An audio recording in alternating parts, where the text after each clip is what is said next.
రేపే వైశాఖ అమావాస్య. శని జయంతిని కూడా ఈరోజే జరుపుకుంటూ ఉంటారు. ఇది శనిదేవుడికి చాలా ఇష్టమైన రోజు. వైశాఖ అమావాస్య నాడు శనిదేవుడు పుట్టాడు. అందుకే ఇది శనిదేవుడికి ఎంతో ఇష్టమైన అమావాస్య అని శాస్త్రాలు చెప్తూ ఉన్నాయి. నవగ్రహాలలో శనికి ఎంతో ప్రాముఖ్యత ఉంది. వాస్తవానికి శనిదేవుడు చాలా మంచివాడు. అమ్మా నాన్నల ప్రేమను శనిదేవుడు చూపిస్తాడు. శని భగవానుడు అంటే నీతి, న్యాయం, ధర్మబద్ధతకు కట్టుబడి ఉంటాడు. గోచార రీత్యా శనిదేవుని అశుభ దృష్టి ఉన్నవారు శనిదేవుణ్ణి భక్తితో కొలిచి ధర్మబద్ధంగా జీవిస్తే శనిదేవుడు వారికి ఎలాంటి కీడు చేయకుండా కాపాడుతాడు. ఈ రోజున శని భగవానుడికి చేసే పూజా పునస్కారాలు, దాన ధర్మాలు మామూలు సమయంలో చేసే వాటి కంటే అధిక శుభ ఫలితాలను ఇస్తాయి. ఈ అమావాస్య రోజు శనికి అభిషేకం చేయటం వలన కూడా విశేషమైన ఫలితం లభిస్తుంది. ఈ అమావాస్య రోజు కనీసం తలకు స్నానం చేసి ఇంట్లో దీపం పెట్టుకుని శని స్తోత్రాలు చదువుకుంటూ ఉన్న కొంతవరకు గ్రహదోషాల నుంచి విముక్తి లభిస్తుంది. అన్నిటికన్నా ముఖ్యమైంది ఈరోజు హనుమాన్ చాలీసా పఠిస్తే అన్ని రకాల కష్టాల నుంచి విముక్తి లభిస్తుందని శాస్త్రాలు చెప్తూ ఉన్నాయి. ఏలినాటి శని, అష్టమ శని, అర్ధాష్టమ శని దోషం తగ్గించుకునేందుకు వైశాఖ అమావాస్య రోజు ఆలయాల్లో శనికి నువ్వుల నూనె, నువ్వులు, నల్లటి వస్త్రం సమర్పించాలి. శని అమావాస్య రోజున పిండి ముద్దలు చేసి చేపలకు తినిపిస్తే ఇంట్లో సుఖ సంతోషాలు, ఐశ్వర్యము కలుగుతాయి. ఈ రోజున పూర్వీకులకు నీరు సమర్పించి ఆ తర్వాత మీ శక్తికి తగినట్లుగా దానం చేయండి. ఈరోజు గోమాతకు నానబెట్టిన బొబ్బర్లు తినిపిస్తే దరిద్రం పోతుందని పెద్దలు అంటూ ఉన్నారు. గోమాతను దైవ స్వరూపంగా అందరూ భావిస్తూ ఉంటారు.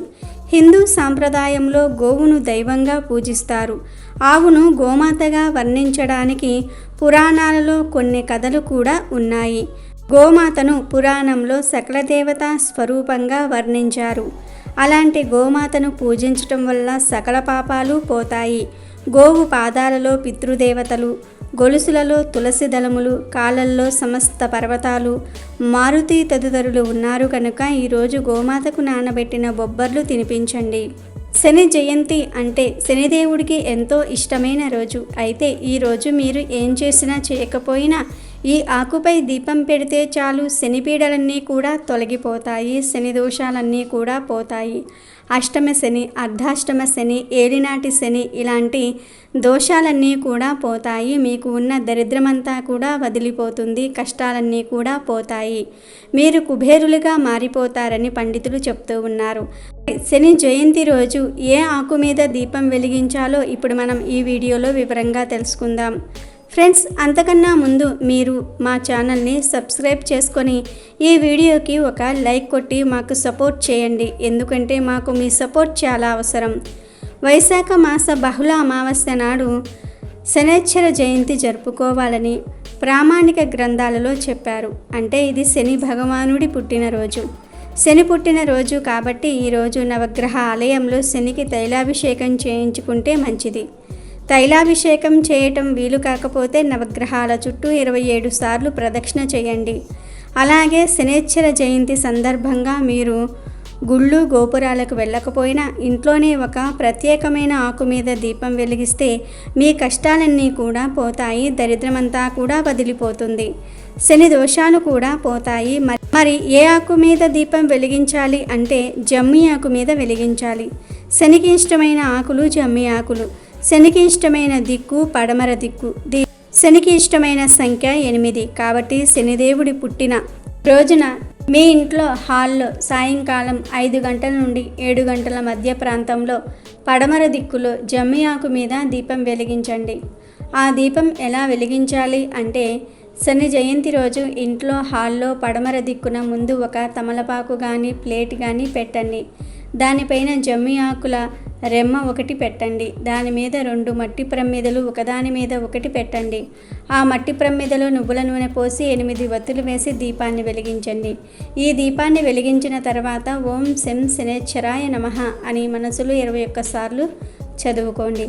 శని జయంతి రోజు గుడికి వెళ్ళలేని వారు, పూజలు పరిహారాలేమీ చేయలేని వారు మీ ఇంట్లోనే పడమర దిక్కులో ఈ విధంగా జమ్మి ఆకు మీద దీపం పెడితే శని భగవానుడు అనుగ్రహిస్తాడు. జీవితంలో శని బాధలు, శని పీడలు, శని దోషాలు అనేవి ఉండవు. కష్టాలు, దరిద్రాలు వదిలిపోతాయి. జమ్మి ఆకులంటే శనిదేవుడికి చాలా ఇష్టం. జమ్మి చెట్టు ఆకులనే సెమి పత్రం అంటారు. జమ్మి చెట్టు భారతీయులకు కొత్తేమీ కాదు. భారత ఉపఖండంలో ఈ వృక్షం ఉద్భవించింది. జమ్మి చెట్టు ఎలాంటి ప్రాంతాలలో అయినా సరే త్వరగా పెరుగుతుంది. నీటి లభ్యత పెద్దగా లేకున్నా చాలా తక్కువ కాలంలో పెరిగేస్తుంది. అందుకే దాదాపు ఎడారి ప్రాంతమైన రాజస్థాన్ మొదలుకొని వర్షపాతం తక్కువగా ఉండే తెలంగాణ ప్రాంతం వరకు ఉండే ప్రజలకు జమ్మి చెట్టు గురించి బాగా తెలుసు. పట్నం వాసులకు జమ్మి చెట్టు గురించి పెద్దగా తెలియకపోవచ్చు. కానీ రైతులకు, గ్రామీణ ప్రాంతాల ప్రజలకు జమ్మి చెట్టు అంటే ప్రాణం. జమ్మి చెట్టు ఆకులు, కొమ్మలు పశువులకు మేతగా చాలా ఉపయోగపడతాయి. చెట్టులోని ప్రతి భాగాన్ని నాటు వైద్యంలో ఔషధాలకు వాడుతూ ఉంటారు.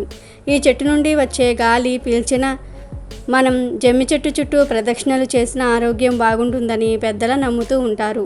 అందుకే వినాయక చవితి పండుగ నాడు పూజించే విసంతి పత్రాల్లో జమ్మి పత్రాన్ని కూడా చేరుస్తూ ఉంటారు. పాండవులు అరణ్యవాసం వెళ్ళేటప్పుడు వారి యొక్క ధనస్సు, విల్లంబులు, గద మొదలగు ఆయుధములను వెళ్ళేదారిలో జమ్మి చెట్టు మీద పెట్టి వారు మళ్ళీ తిరిగి వచ్చే వరకు వాటిని కాపాడమని జమ్మి చెట్టుకు మొక్కి వెళ్తారు.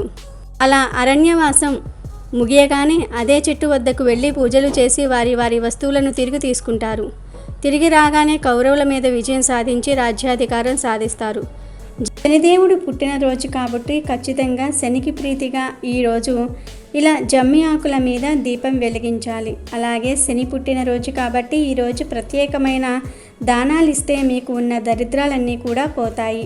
మరి ఆ దానం ఎలా ఇవ్వాలి అంటే కేజీంపావు నల్ల నువ్వులు, ఒక ఇనుప మేకు, కొద్దిగా దూది, అరసోలకు తక్కువ కాకుండా పెసరపప్పు ఇవన్నీ కూడా నల్ల బట్టలో కట్టి ఆ మూటని ఎవరైనా సరే శనిదానం తీసుకునే బ్రాహ్మణుడికి దానం ఇవ్వాలి. ఇలా చేస్తే శని దోషాల నుండి సులభంగా బయటపడతారు.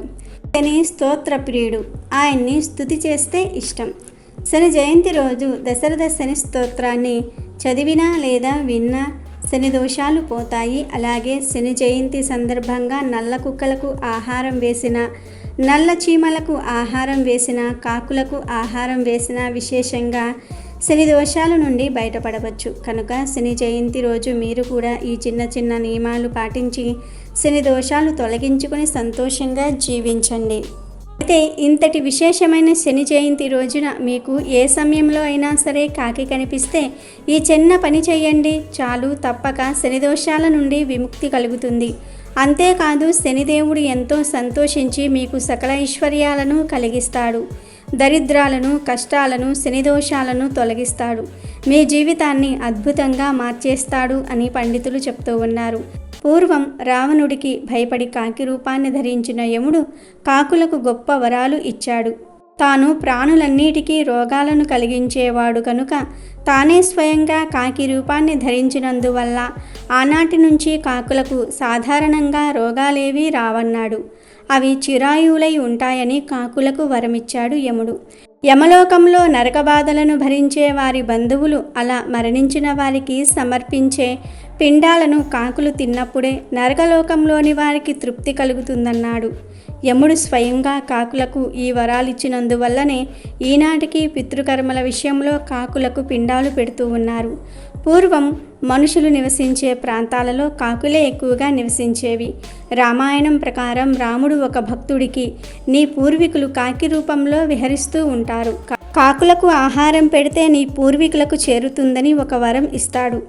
రాముడి వరం ప్రకారమే నేటికీ కాకులకు ఆహారాన్ని పెడతారనే నానుడి ఇంకా ఉంది. ఇక శని జయంతి రోజు మీకు ఏ సమయంలో అయినా సరే కాకులు కనిపిస్తే ఏదో ఒక ఆహారాన్ని కాకికి పెట్టండి. లేదంటే మీరు ఇంట్లో వండిన అన్నం గిన్నెలో నుంచి కొంచెం అన్నం తీసి దానిలో కూర కలిపి 2 ముద్దలుగా చుట్టి పైన కొంచెం నూనె పోసి, అంటే 2 చుక్కల నూనె పోసి ఆ 2 అన్నం ముద్దలను ఆహారంగా పెడితే చాలా చాలా మంచిది. అలా ఆహారం పెట్టిన తర్వాత కాకి ఆ అన్నం తింటున్న సమయంలో 3 సార్లు శం శనేశ్వరాయ నమః, శం శనేశ్వరాయ నమః, శం శనేశ్వరాయ నమః అని అనుకోండి. ఇలా చేస్తే కాకి సంతృప్తి పడుతుంది. కాకి సంతృప్తి పడితే శనీశ్వరుడు ఖచ్చితంగా మిమ్మల్ని అనుగ్రహిస్తాడు. తద్వారా మీకు ఉండే శని దోషాలు కూడా తొలగిపోతాయి. సకల ఐశ్వర్యాలు కలుగుతాయి. దరిద్రాలు కష్టాలు పోతాయి. మీ జీవితం అద్భుతంగా మారిపోతుంది. కాబట్టి శని జయంతి రోజు కాకులు కనపడితే తప్పక ఈ చిన్న పని చేసి మీ జీవితాన్ని మార్చుకోండి. మరొక కథనం ప్రకారం చాలా కాలం క్రితం ఈ కాకుల్లో ఒక కాకి సూర్య భగవానుడి కోసం తపస్సు చేసింది. అప్పుడు సూర్యుడు ప్రత్యక్షమయ్యాడు. నీకేం కావాలని ఆ కాకిని సూర్యుడు అడుగగా, ఈ సృష్టిలో నాకు చాలా అపఖ్యాతి ఉంది. కాకా అని అరుస్తూ ఉంటే నన్ను అందరూ విసుక్కుంటూ ఉన్నారు. అందరూ నన్ను తిట్టుకుంటూ ఉన్నారు. దగ్గరకు రానియటం లేదు అని చెప్తుంది. నాకు కూడా గుర్తింపు వచ్చేలాగా, నేను కూడా ఎవరికైనా వాహనం అయ్యేలాగా నన్ను అనుగ్రహించు అని కాకి సూర్యుడిని అడుగుతుంది. అప్పుడు సూర్యుడు, నేను నీకు 2 వరాలు ఇస్తున్నాను అని చెప్తూ, 1 పితృదేవతలకు పెట్టే పిండం ఈ రోజు నుంచి నీకు పెట్టుగాక. కాకులు తింటేనే ఆ ఆహారం చనిపోయిన పితృదేవతలకు చేరాలి అని మొదటి వరం ఇచ్చాడు. ఇక 2వ వరం ఏమిటంటే, నా కుమారుడు శనీశ్వరుడు ఉన్నాడు, నాకు వాహనంగా ఉండు అని 2వ వరం ఇచ్చాడు సూర్యుడు కాకికి.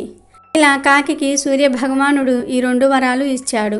మొత్తానికి యముడిని తన రూపంలోనికి ఆహ్వానించిన కాకి ధర్మదేవత అయ్యింది. శనిదేవునికి వాహనమై ప్రసిద్ధిని పొందింది. పితృస్వరూపమై పిండాన్ని ఆరగించి పితృదేవతల సంతృప్తికి కారణమయ్యింది. Thank you for watching our video. Please do subscribe and like the video.